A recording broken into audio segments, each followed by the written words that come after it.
Yo, what's up mga brad? Ito pala yung cordless na pressure washer na ginagamit natin dito sa ating bike o kaya sa motor. Then, pinag-ano din natin to sa halaman. Ito yung ginagamit ko, yun, pinagwawash ko para hindi na tayo lagi nagpapalinis sa yung nulugan ng 5. Tapos mga 10 ganun nito. Lulublob na mo lang siya, yan o. So, dalawang battery yan mga brad. Then, pwede mo na siyang gamitin mga brad kahit nasa bundok ka.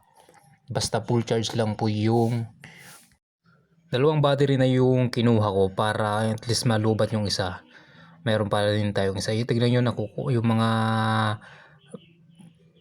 putik na hindi matanggal yun. Natatanggal niya mga brad. Malakas din tong pressure niya mga brad. Tsaka mura lang kasi.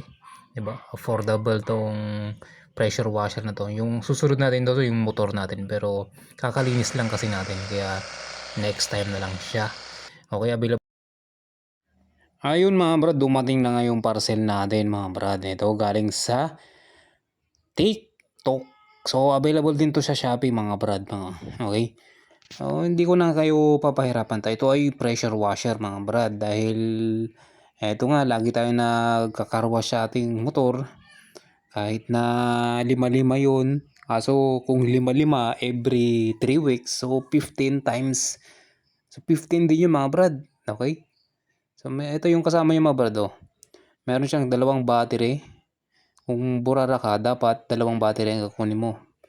Tapos meron din siya paglagay ng sabon. Yan nilagay nyo dyan. Dali lang naman gamitin yan mga brad. Tapos syempre meron din siyang bilang.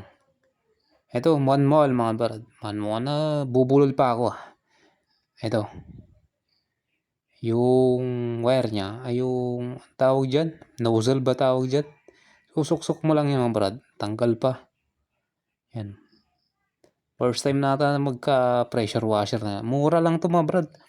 Pag dalawang battery 600 plus, pag isang battery 400 plus. So ang advice ko sa inyo, magdalawang battery kayo.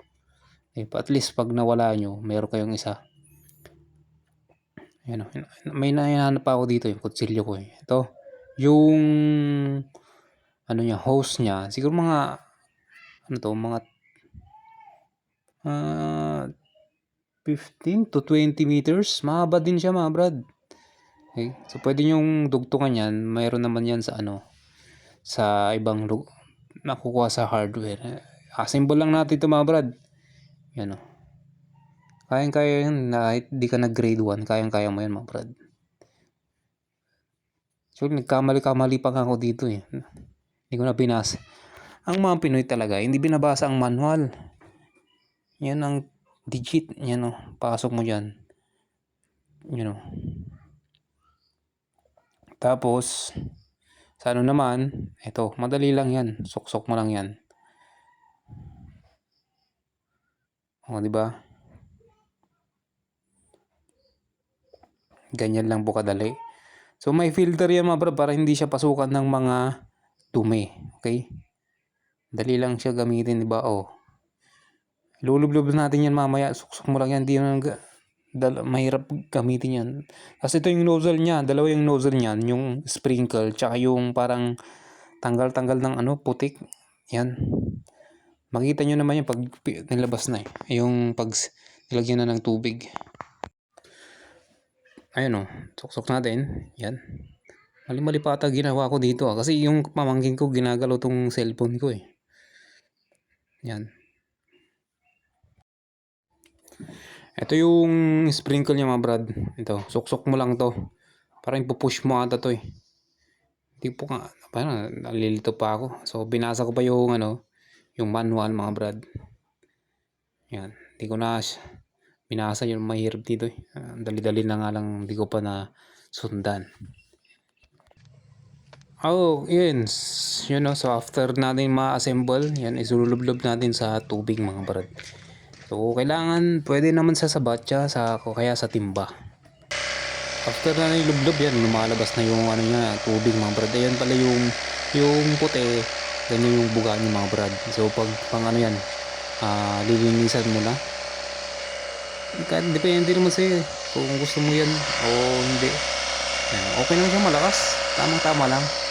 Siyempre expected naman sa price niya na 600 plus.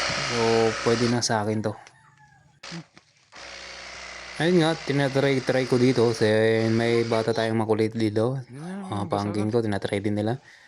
So parang kumuha pa ata ng plastic tong pamangkin ko, tapos itry ko daw siya doon sa plastic.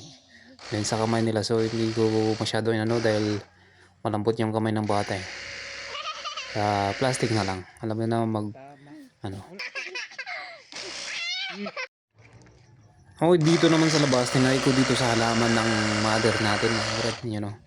So, sprinkle yung ginamit natin. Siyempre nabubuga. Parang ambon siya mga brad. Yun ang alis sa nating ano.